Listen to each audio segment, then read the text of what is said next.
Hello, Whitefish Bay Middle School. I hope you're doing well on this rainy Thursday. A couple of things that I just wanted to share with you. First, families, I just wanted to thank you for having conversations with your kids about loaded words, kind of based on my video from last week. We did talk with our kids about that on Tuesday of this week, and I'm going to drop the video I shared with kids into this Thursday folder so that you can watch that at home, just so you know the language that I was using with kids. And then we opened that up for conversation. And I just learned so much from listening to our kids in my advisory group.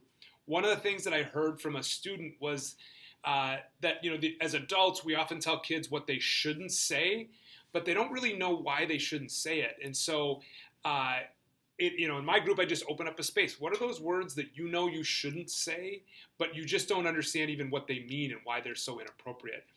I'd encourage you as a family to ask the same question at home. What are those words, that you want to know? Why you can't say those things and why they're inappropriate? And maybe as a parent, maybe you don't know either. And what a great opportunity as a family. Let's look that up. Let's do a little bit of research together. I bet we can figure that out. But our kids are really hungry for those kinds of conversations. And so I do appreciate you having those conversations at home about those loaded words. We're having it here. Again, the whole purpose is to make a really safe school community where everyone feels like they belong, and the language that we use doesn't divide us or make anybody feel unsafe. So thank you for having that conversation. The second thing I wanted to share with you today, as we continue to resettle back into the school year, we've been noticing a rise in the number of tardies that kids are getting this year. And we think there's a bunch of different reasons for that. One, we didn't do any transitions last year, so this is brand new for 6th and 7th graders this year. But we also shortened our passing time in order to kind of keep that lunch extended for those that are leaving. We had to steal minutes from some different places, and so we lost some passing time, as well as the fact that our bell system currently isn't functioning, and so we're not even using bells this year.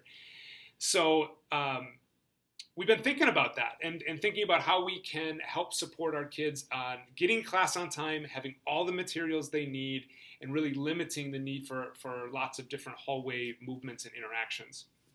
And so what we have decided is that we will start allowing students to carry their backpacks here at the middle school throughout the course of the day.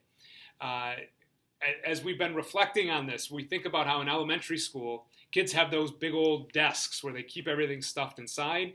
When they go to the high school, everybody's using their backpacks throughout the course of the day at the high school. So really, the middle school is the only place where we're asking kids to navigate lockers in between classes. So we're going to just allow kids to use their backpacks throughout the course of the school day. We're going to encourage them and coach them into using their lockers 4 times a day. When they come to school in the morning, before they go to lunch, after they go to lunch, and at the end of the day. And just packing their backpack accordingly. This will serve them really well when they get over to the high school and have to navigate that really big school environment. So it is something we think is a transferable skill. The only thing we are going to ask of you as a family and of our kids is just to make sure that backpack can fit under their desk when they're sitting in a classroom. So that does mean they're going to want to store, jackets and bulky things in their locker throughout the course of the day, and only really pack what they need. And so as long as they can tuck it under there, we think we can navigate this pretty well. Any other time that kids need to go to their lockers, in class if they forgot something, that's going to be okay. They're just going to have to use that Smart Pass system so that we know where kids are when they're leaving and they're accountable for their whereabouts. So I just wanted to give you that heads up. We're going to be talking with the kids about that tomorrow morning in homeroom, and then starting it next week and just helping kids. And we really do think that that's going to really reduce the tardiness that we're seeing as kids are trying to get from classrooms to their locker and back to their classroom. So we think that this is a solution that's going to serve our kids well. All right, that's all I have for you. I hope that I see some of you next week, Wednesday, for parent-teacher conferences. Otherwise, have a great weekend, everyone. Bye-bye.